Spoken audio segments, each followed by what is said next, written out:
Yep. We'll go Sears on Friday. We'll go Walsh on Saturday, and then we'll go Caleb Clark on Sunday. What was it about those three guys that you guys settled on this week? Well, I think, Sears was a little up and down this fall as far as his health, and he's 100% healthy, feeling great. He's been really, really good this spring. Obviously, dating back to last summer, he's a guy coming back we felt like would be a really good candidate to start. And he's got 4 pitches he can throw for a strike. His stuff's been good, really competitive on attack. Felt like he was the guy to go to right out of the chute. And Walsh has the most experience returning in the rotation. He's been really good this spring. Felt like we did like that matchup on Saturday. And then Clark, again, another guy with experience. He's been really good. Stuff's up a little bit from last year. Last year he probably went to battle with 1.5 pitches. Right now he's got 3 true pitches he's throwing. So feel good there. And Drew's certainly in that mix as well. He's been a little hadn't felt great. He's not injured, but he's his stuff wasn't quite where he wanted it to be and where we wanted it to be. Now his last outing he was really good, but don't feel like he's built up quite yet to start. Would expect him to be available out of the bullpen this weekend. For your rotation, I mean, how close is that group in like 4 to 6 or 7 of your potential starting guys? Yeah, I mean, I think it's close enough to where this decision was made, just recently, right? We went all the way down to the wire there. Also close enough to where, there's a guy you could plug in if you felt like it was a better matchup the next weekend, I think, even from that standpoint. So we'll just kind of see how it plays out with the staff. But, I would anticipate the guys that we're going to go out there this weekend are going to throw the ball over the plate.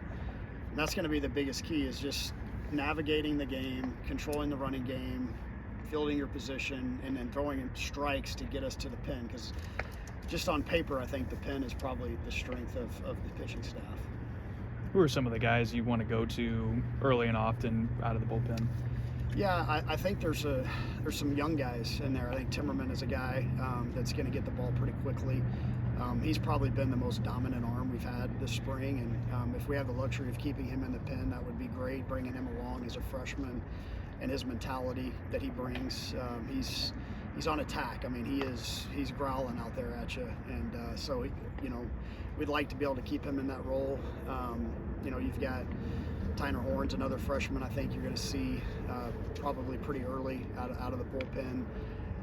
Both those guys could start, so we just, there's the back end guys that we've talked about too. Casey Dice will probably start.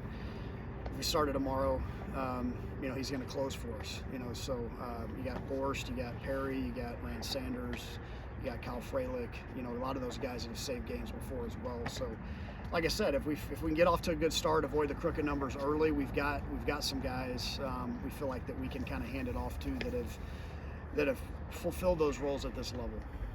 About first base in particular, how's that shaping up? Yeah, I think you'll see a combination of Sanderson, the freshman over there. He's been really consistent since he's been here. Left-handed hitter, left-handed thrower. Haven't had many of those guys through the years at first base. They're kind of a luxury to have.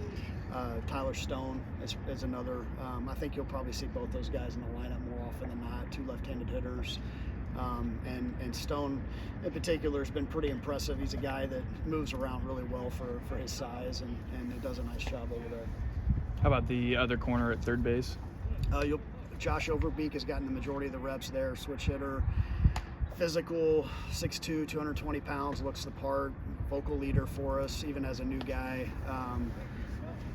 Hard-nosed player. Yeah, he's just a guy that, you ask probably anybody on our team, he'd say, who's the hardest worker on our team? Overbeek, probably his name comes up as much as anybody. So a couple other guys in the mix there, but Overbeek is kind of established himself there. Apart from some of the other things that Drew's dealing with, how's the health of the team? Great. Noah Madsen is going to have season-ending surgery. And then Aaron Manias is one, or Manius, I should say, is one that he had surgery, and so he'll be out for the year. So those 2 guys will be medically exempt from the roster, and unfortunate that they won't be able to compete this year. But other than that, seem to be in pretty good shape. So that puts you guys then at 40. Yeah. Madsen's injury. Yep. You guys, playing with Global Life 2 years ago. Do you take anything? I know it's mostly a different roster from that team, but even as coaches, do you take anything from that experience about how the park plays, or just anything that could help? Yeah, it seems pretty fast out there, so having outfielders that can run. It'll be different this time around than last time we were there. We didn't necessarily cover a lot of ground in the outfield, so that's kind of the main thing that sticks out. Obviously, it's a dirt with turf combo, so they're now. Some guys may want to use mold turfs that play in the outfield. So just stuff like that, nothing crazy. Obviously, it's really a neat experience for our guys. Playing a big league ballpark, and the lighting's great, and we're looking forward to playing a couple early morning games. Do you guys have captains this year? We have leaders. We have some guys that don't know that we're actually going to make an announcement or anything as far as who the captains are, but I think we've had some guys emerge, and we're going to kind of see how that plays out. On the leadership side, like, how does that vocal leadership compare to maybe years past with this year's team? Well, again, I don't know that you'll really know until the season starts. I mean, it's easy to be vocal when your name's getting written in the lineup every day and you have a 0 ERA. It's easy to be vocal and care tremendously about the team. So we'll see. We'll see how guys respond to that. Obviously KP's a guy. Perry's been a captain before, and he's kind of learned the ins and outs of being a leader. And some of the other guys have emerged too. I think England and Cole Evans are guys that have showed up since school started, and they've been nothing but.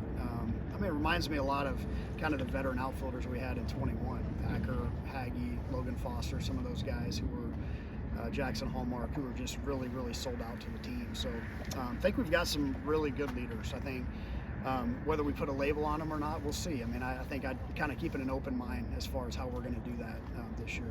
With the lefty-righty balance you have this year, does that make your job writing the lineup card a little bit more challenging, I guess, or is that more of a luxury for you? Yeah, I think so. I think that's something we talked about just about every year, is just the wanting to get more left-handed hitters in there.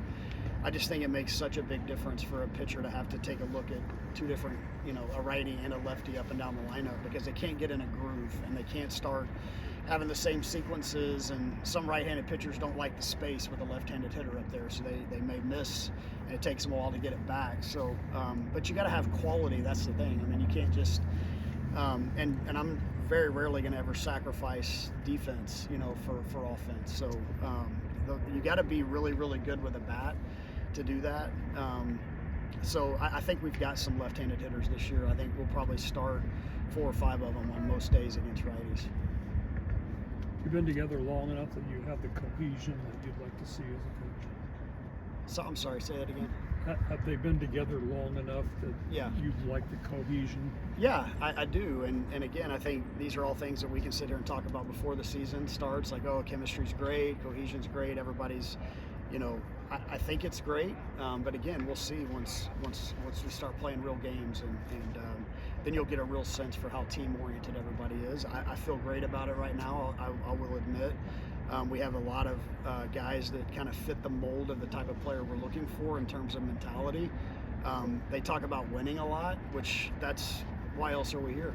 We're here to win. We're here to play in the postseason. We're here to host games that mean something here in this ballpark late to play in front of our fans. So those are the things they've been about, they've talked about, and maybe more so than the past couple of years, where we haven't necessarily, that hasn't been what everybody's message has been, is we're here to do something about the sour taste of not getting in the postseason.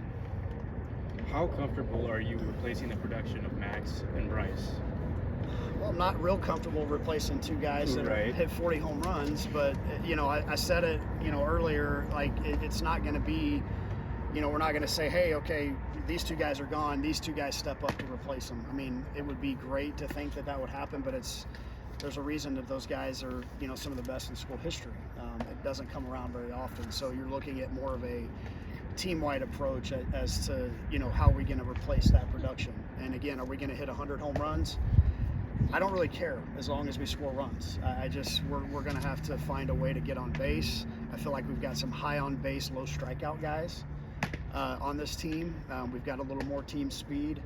And then we have some guys I think are going to emerge as more of power hitters than what they've maybe previously shown. So not real comfortable replacing those guys, but I am comfortable knowing that we have a lot of guys that are willing to fulfill a role for the team. Thanks, Coach.